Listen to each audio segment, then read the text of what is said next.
अगर आपको हमारी वीडियो अच्छी लगती हो तो वीडियो को लाइक और शेयर, चैनल को सब्सक्राइब करना मत भूलिए। एक बार की बात है, एक दिन एक राजकुमार एक विद्वान के पास गया और बोला, हे प्रभु, मैं हमेशा थका हुआ, निराश और परेशान महसूस करता हूँ। मेरा मन बहुत अशांत रहता है। हालांकि मेरे पास सब कुछ है, दौलत, शोहरत, सुख, सुविधाएं जो हर व्यक्ति चाहता है या पाने की चाह रखता है, लेकिन फिर भी मेरे अंदर इतनी अशांति और चिंता क्यों है?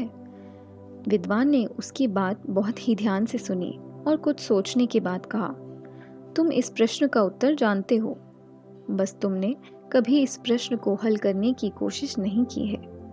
विद्वान ने आगे कहा, मैं एक खोज करना चाहता हूँ, क्या तुम मेरा साथ उसमें दोगे?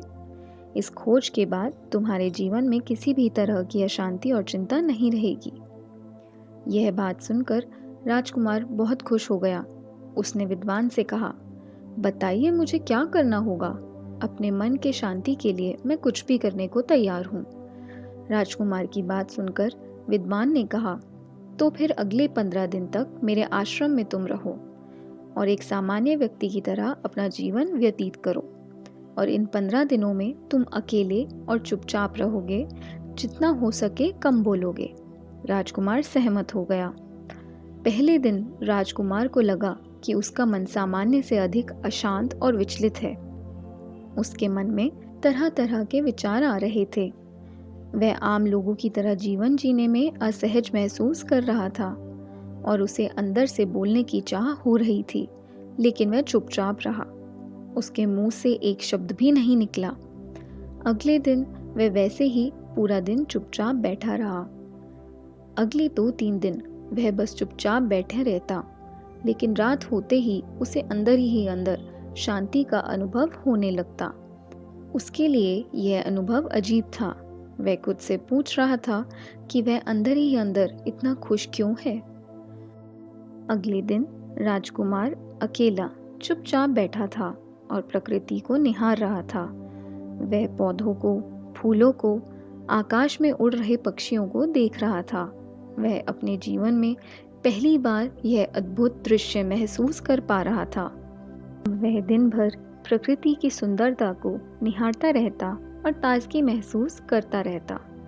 इसी तरह 10 दिन बीत गए और उसके मन की सारी बेचैनी, सारी हलचल और सभी तरह का तनाव गायब हो गया। 11वें दिन की सुबह राजकुमार फिर से एकांत में बैठ गया और कुछ ही मिनटों में उसकी आंखें अपने आप बंद हो गईं और वह गहरे ध्यान में चला गया। वह पूरे दिन वहीं पर ध्यान लगा के बैठा रहा और गहरे ध्यान में डूबा रहा। ना कोई शब्द, ना कोई चिंता। राजकुमार भीतर से असीम शांति और आनंद से भर गया। राजकुमार अपने बाकी के 4 दिन इसी तरह व्यतीत करने के बाद विद्वान के पास गया और उन्हें प्रणाम किया और बोला, हे महाराज, मुझे उत्तर मिल गया कि मेरे में इतनी उथल पुथल और चिंता क्यों थी। मैं जान गया हूँ कि मेरा मन इतना शांत और विचलित क्यों था। विद्वान मुस्कुराए और बोले, बताओ क्या उत्तर मिला तुम्हें? राजकुमार ने कहा, मैं ज़रूरत से ज़्यादा बातें करता था।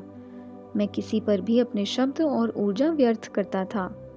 मैं दिन भर अपने लोगों से फालतू बातें करता और अकेले में उन्हीं लोगों के बारे में सोचता रहता था।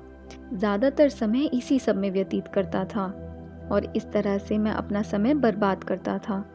ज़्यादा बोलने की वजह से ही मेरा मन अशांत और बेचैन हो गया था, जिसकी वजह से मैं हर काम में असफल होने लगा था और फिर इन्हीं लगातार मिलने वाली असफलताओं की वजह से मैं उदास और चिड़चिड़ा हो गया था।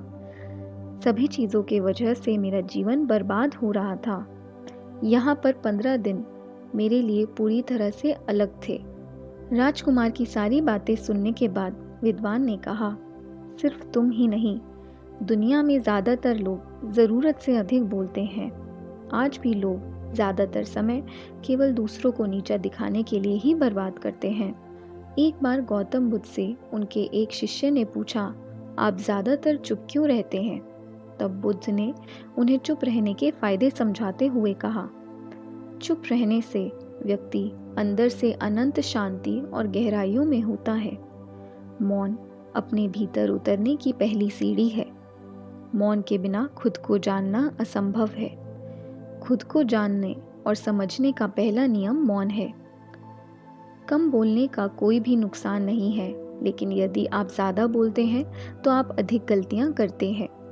अगर व्यक्ति कम बोलना शुरू कर दे तो संसार की 90% मुसीबतें अपने आप खत्म हो जाएंगी। जिसने मौन रहने की कला जान ली, वो भीड़ में भी अकेले रहने की कला जानता है। एकांत में तो आदमी आनंदित रहता है। दूसरों की उपस्थिति ही तो बेचैनी पैदा करती है। चुप रहने की शक्ति से अधिकतर ऊर्जा को बचा लिया जा सकता है।